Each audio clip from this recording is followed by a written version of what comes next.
જ એ સમસ્યાની વાત કરતા હતા, ત્યાં પણ નીરજ છે। પૂર્વ ધારાસભ્ય પીડી વસાવાએ કર્યું છે મતદાન, તો તમામને મતદાન કરવા માટે તેઓએ અપીલ પણ કરી છે। નર્મદામાં કોંગ્રેસના પૂર્વ ધારાસભ્ય પીડી વસાવાએ મતદાન કર્યું અને મતદાન કરવા માટે અપીલ પણ કરી છે। ગરમીની વચ્ચે સરેરાશ મતદાન જોઈએ તો 18% મતદાન નોંધાયું છે। લોકશાહીમાં જે મતાધિકાર આપ્યો છે સંવિધાનમાં આપણે, એનો લોકોએ મતદારોએ વધારેમાં વધારે ઉપયોગ કરીને 100% મતદાન થાય એ જાતના પ્રયત્ન પ્રજાએ અને મતદારોએ પણ કરવો જોઈએ, હું એમ અંગત માનું છું। બોટાદના બરવાડા નગરપાલિકાની સ્થાનિક સ્વરાજની ચૂંટણીમાં કુલ 24 બેઠકો માટે મતદાન। બરવાડા વોર્ડ નંબર 2 ખાતે ચૂંટણી પંચ અને જિલ્લા વહીવટી તંત્ર દ્વારા આઇકોનિક મોડલ બૂથનું આયોજન કરવામાં આવ્યું। લગ્ન જેવા માહોલમાં સજાવવામાં આવેલા આ બૂથમાં આવતા મતદારોનું ઢોલ વગાડીને સ્વાગત કરવામાં આવ્યું। નાના બાળકો માટે ઘોડિયા અને રમકડાની વ્યવસ્થા કરાઈ, જ્યારે સિનિયર સિટીઝન સહિત તમામ મતદારો માટે બેસવાની સુવિધા ઉપલબ્ધ કરાવાઈ છે। આવે તો એના માટે ઘોડિયું પર રાખેલું છે અને ફૂલોથી સુશોભિત કરેલું છે। સારી સુવિધા, સારી સુવિધા। અત્યારે તડકાનું જે વાતાવરણ છે, તાપ લાગી રહ્યો હોય તો એમના માટે થઈને ઉપર મંડપ અને નીચે ખુરશીઓની વ્યવસ્થા છે, પાણીની વ્યવસ્થા છે। પાણી અને ન્યૂઝપેપર, મેડિકલ ટીમ અને બધું અહીંયા કાર્યરત છે, જેથી કરીને અને વ્હીલચેર બી છે, જેથી કરીને કોઈ વિકલાંગ છે તે બી પોતાનું મત આપી શકે। લગ્નસરાની સિઝન વચ્ચે યોજાયેલી સ્થાનિક સ્વરાજની ચૂંટણી, જે ચૂંટણીને લઈ આજે વહેલી સવારે 7 વાગ્યાથી મતદાન શરૂ થઈ ચૂક્યું છે। ત્યારે વિશેષ મતદાન મથકોની વાત કરવામાં આવે તો બરવાડા નગરપાલિકા વિસ્તારમાં, બરવાડા શહેરી વિસ્તારમાં આવેલી મિશ્ર શાળા ખાતે વિશેષ મોડલ આઇકોનિક બૂથ સેન્ટર એટલે કે વિશેષ બૂથ સેન્ટર અહીં ઊભું કરવામાં આવ્યું છે, જ્યાં ઢોલ નગારા સાથે અહીં આવતા મતદારોનું વિશેષ સ્વાગત કરવામાં આવે છે। તો સાથે જ અહીં બાળકો કે જે વોટરોની સાથે આવતા હોય છે, તે બાળકો માટે ઘોડિયાની સુવિધા હોય કે પછી રમતગમતના સાધનોની સુવિધા, તમામ સુવિધાઓ અહીં વિશેષ રીતે પૂરી પાડવામાં આવી છે। તો હાલ કાળઝાળ ગરમી એટલે કે ઉનાળાનો સમય છે, ત્યારે લોકોને ગરમીથી રાહત મળે, કોઈ પણ પ્રકારનું લૂ કે ન લાગે તે માટે વિશેષ પંખાઓની સુવિધા પણ અહીં કરવામાં આવી છે। તો વડીલો કે જે વૃદ્ધ વડીલો આવતા હોય છે મતદાન કરવા માટે, તેઓને અહીં વિશેષ જે વ્હીલચેરની સુવિધા પણ આપ દ્રશ્યમાં જોઈ શકો છો તે પ્રમાણે કરવામાં આવી છે, કે ત્યાં સહાયક વ્હીલચેરમાં વૃદ્ધોને બેસાડી મતદાન મથક સુધી મત અપાવવા લઈ જાય છે। ત્યારબાદ મત આપ્યા બાદ તેઓને પરત પણ મૂકવા જાય છે। તો શાંતિપૂર્ણ માહોલમાં મતદાન થાય તેને લઈ ચુસ્ત પોલીસ બંદોબસ્ત વચ્ચે આ વિશેષ મતદાન મથકનું આયોજન કરવામાં આવ્યું છે, ને મોટી સંખ્યામાં મતદારો અહીં મતદાનનો લાભ લઈ રહ્યા છે, અને આ બૂથને જે પ્રણાલી અપનાવવામાં આવી છે તેને બિરદાવી રહ્યા છે। વિજયસિંહ ચુડાસમા, ન્યૂઝ 18 ગુજરાતી, બરવાડા, બોટાદ। તો માતાના ધારાસભ્ય કલ્પેશ પરમારે કર્યું મતદાન। ધારાસભ્ય કલ્પેશ પરમારે પરિવાર સાથે મતદાન કર્યું। માતાના ભલાડા ગામે કલ્પેશ પરમારે મતદાન કર્યું। લોકશાહીના પર્વમાં સૌ મતદારોને જોડાવવા માટેની અપીલ કરી। મારા પરિવાર સાથે મારા વતનની અંદર ભલાડા ગામમાં મારા પરિવાર સાથે મતદાન કર્યું। લોકશાહીની ઉજવણી રૂપે દરેકે મતદાન કરવું જોઈએ। મત આપવાનો પોતાનો અધિકાર છે અને વધારેમાં વધારે લોકો મતદાન કરી જાગૃત લોકો પોતાનો અધિકારનો જે નિર્ણય એમને આપવાનો હોય તે નિર્ણય મતદારો આપે, એવું દરેક મતદારને મારે અપીલ કે કોઈ પણ મતદાર બાકી ના રહે।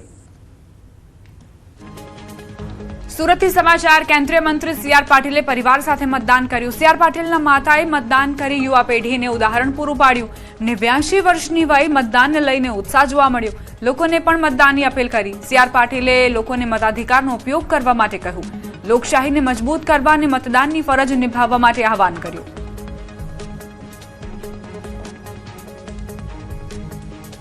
ગુજરાતના વિકાસ માટે, આપણા શહેરના વિકાસ માટે, આપણા દેશના વિકાસ માટે, આ લોકશાહીને મજબૂત કરવા માટે જેટલો મતદાનનો વધુ ઉપયોગ થશે એટલી લોકશાહી મજબૂત થશે।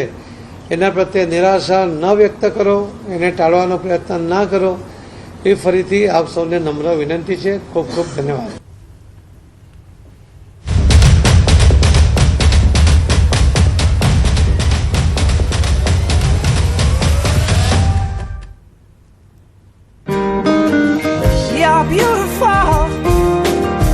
You're beautiful, it's true. Nexa. અત્યાર સુધીનું કેટલું મતદાન થયું છે એની ટકાવારી આપી દઈએ. પહેલા 4.5 કલાકમાં અંદાજે 27% મતદાન થયું છે. 15 મહાનગરપાલિકામાં અંદાજે 23% મતદાન થયું છે. તો જિલ્લા અને તાલુકા પંચાયતમાં અંદાજે 26.2% મતદાન નોંધાયું છે. તો નગરપાલિકામાં અંદાજે 27.3% મતદાન થયું છે. પહેલા 4.5 કલાકના આ આંકડા છે. 27% જેટલું એવરેજ મતદાન. 15 મહાનગરપાલિકામાં અંદાજે 23% મતદાન થયું છે. તો જિલ્લા અને તાલુકા પંચાયતોમાં અંદાજે 26.2%ની આસપાસ મતદાન નોંધાયું છે. નગરપાલિકામાં અંદાજે 27.3% મતદાન થયું છે. અને હવે ગરમીનો પારો પણ ધીરે ધીરે વધી રહ્યો છે, એટલે મતદાન થોડું ધીમું પણ થઈ શકે છે, કારણ કે ગરમીમાં લોકો કદાચ એટલા બહાર ન નીકળે જેટલા આપણે સવારમાં જોયા. અત્યારે જે મતદાતાઓની જે કતારો દેખાઈ રહી છે એવી કતારો કદાચ આપણે બપોરે ન પણ જોઈ શકીએ. પરંતુ હજુ પણ ન્યૂઝ 18 આપ સૌને અપીલ કરે છે કે જે લોકો મતદાન કરવાના બાકી છે, જેમને મતદાન એટલે વોટ નથી આપ્યો, એ લોકો હજુ પણ બહાર નીકળે અને પોતાના મતાધિકારનો ઉપયોગ કરે. કોમલ, કારણ કે આજના દિવસને ભૂલવો ન જોઈએ. લોકશાહીનો પર્વ છે, સૌએ એમાં સહભાગી બનવાની જરૂર છે. જી પંકજ, એટલે વહેલી સવારથી જે લોકો દ્વારા મતદાન કરવામાં આવી રહ્યું હતું, હવે બપોરનો સમયગાળો છે એટલે ધીરે ધીરે કદાચ મતદાન ઓછું થવાની શક્યતા છે. પરંતુ અલગ અલગ એ તસવીરો પણ આપણે હમણાં ટીવી સ્ક્રીન પર દર્શાવી રહ્યા હતા. એક તરફ અમિત શાહ હતા કે જેઓ મતદારોનું અભિવાદન ઝીલી રહ્યા હતા, અને બીજી તરફ આ મતદારોની લાંબી કતારો જોવા મળી રહી છે કે જ્યાં તેઓ અત્યારે ગરમી છે તેમ છતાં પણ પોતાના અધિકારનો ઉપયોગ કરી રહ્યા છે, મત આપવા માટે આવી રહ્યા છે. તો બીજી તરફ તંત્ર તરફથી મતદાનનો અત્યારે માહોલ જોતા તમે જોઈ જ રહ્યા છો કે અહીંયા લોકો સ્વયંભૂ પોતાની રીતે મતદાન કરવા આવી જ રહ્યા છે. પણ હું લોકોને અપીલ કરીશ કે આજે આવા તડકામાં જેમ બને એમ વહેલું બધા મતદાન કરી જાય અને એક પણ મત આપણો પડ્યો ના રહે.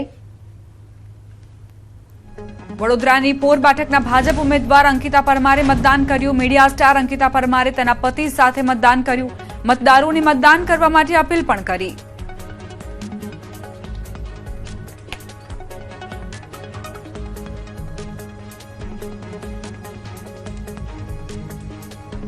તો ભાવનગરની વાત કરીએ તો રાજ્યના કૃષિ મંત્રી જીતુભાઈ વાઘાણીએ કર્યું મતદાન. જીતુભાઈ વાઘાણીએ પરિવાર સાથે મતદાન કર્યું. સોસાયટીના રહીશો સાથે વાજતે ગાજતે મતદાન મથકે પહોંચ્યા. વાઘાણી મતદાન પહેલા ઘર નજીક મંદિરમાં મહાદેવની પૂજા પણ કરી અને તેઓએ આશીર્વાદ મેળવ્યા.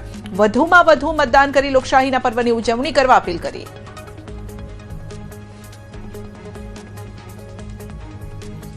તો રાજનેતાઓ હોય કે સામાન્ય જનતા મતાધિકારનો ઉપયોગ કરી રહ્યા છે, પરંતુ થોડું ઠંડુ આ મતદાન જોવા મળી રહ્યું છે. ગરમીનો પારો હાઈ અને મતદાન ઓછું છે. દિવ્યાંગ પણ મતદાન માટે પહોંચ્યા છે અને અહીંયાથી એક સુંદર સંદેશ પણ અહીંયા આપવામાં આવી રહ્યો છે કે ભલે તેમને શારીરિક રીતે એટલા સક્ષમ નથી, પરંતુ મતદાન કઈ રીતે કરવું એ તેઓ જાણે છે.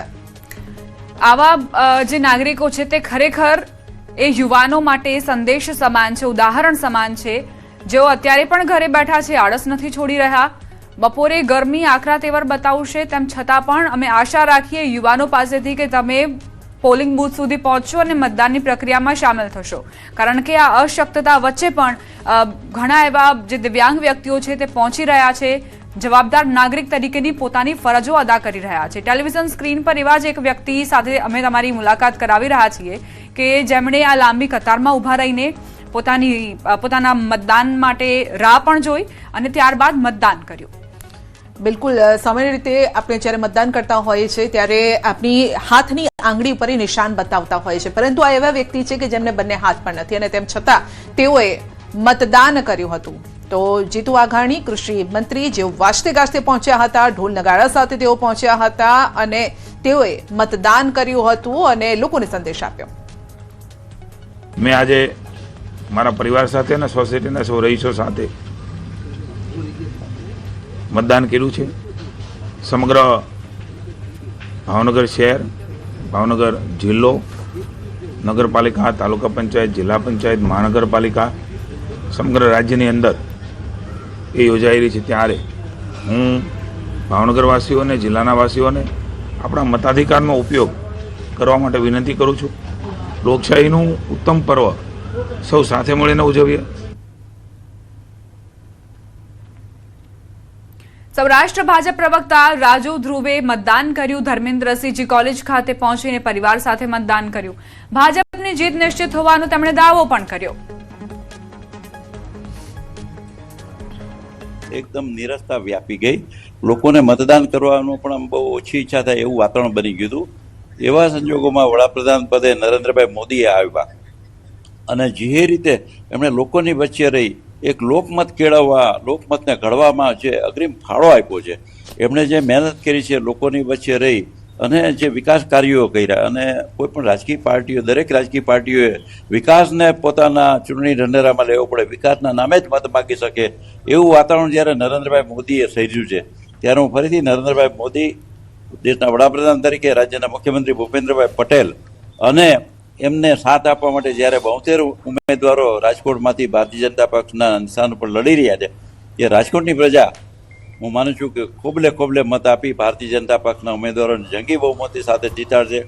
આજે રાજકોટના જ પનોતા પુત્ર એવા વિજયભાઈ રૂપાણી, જે પૂર્વ મુખ્યમંત્રી અને એમ કહે છે કે જેમણે રાજકોટના વિકાસને ઘડવામાં અગ્રીમ ફાળો આપ્યો છે, આજે આપણે જોઈએ તો રાજકોટના વીરપુરમાં ઉત્સાહભેર મતદાન. અમૂલ ફેડરેશનના વાઇસ ચેરમેને કર્યું મતદાન.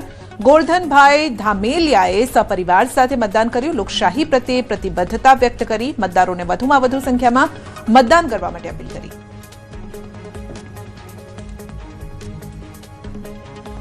સમગ્ર ગુજરાતમાં સ્થાનિક સ્વરાજની ચૂંટણીનો જંગ જામ્યો છે. ધોરાજી ઉપલેટાના ધારાસભ્યએ નિવેદન આપ્યું. ધારાસભ્ય મહેન્દ્ર પાડલિયાએ નિવેદન આપ્યું.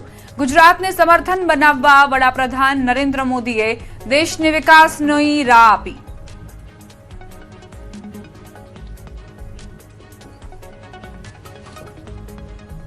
સ્વરાજની ચૂંટણી લઈને આજે વહેલી સવારથી લોકો લાઈનમાં જોવા મળ્યા હતા. જે રીતે આટલો ગરમીનો પોકાર છે છતાં બી અત્યારે આપણી સાથે અહીંના મહેન્દ્રભાઈ પાટીલ જે ઉપલેટા ધોરાજી ઉપલેટા ધારાસભ્ય છે તે આપણી સાથે એની જોડે વાત કરવાનો પ્રયત્ન કરતો. મહેન્દ્રભાઈ, અત્યારે આટલી બધી ગરમી છે છતાં લોકોને એટલો ઉત્સાહ શું કરતો? એક આનંદની વાત છે કે આપણા દેશના વડાપ્રધાન નરેન્દ્રભાઈ મોદીજી જે સમગ્ર ગુજરાતને અને દેશને જે વિકાસની રાજનીતિ આપી છે, વિકાસની રાજનીતિની ભેટ આપી છે, અને તેના આધાર ઉપર, એની રાહ ઉપર ગુજરાતના કર્મઠ લોકપ્રિય મુખ્યમંત્રી જે ચાલી રહ્યા છે અને ગુજરાતનો વિકાસ થઈ રહ્યો છે, તો મારે આજે મતદાતાઓને ખૂબ અપીલ કરવી છે કે વધુમાં વધુ મતદાન કરે અને વડાપ્રધાનના જે વિકસિત ભારતના સ્વપ્નને સાકાર કરવા, વડાપ્રધાનજીના આત્મનિર્ભર ભારતના સ્વપ્નને સાકાર કરવામાં વધુમાં વધુ મતદાન થાય અને આ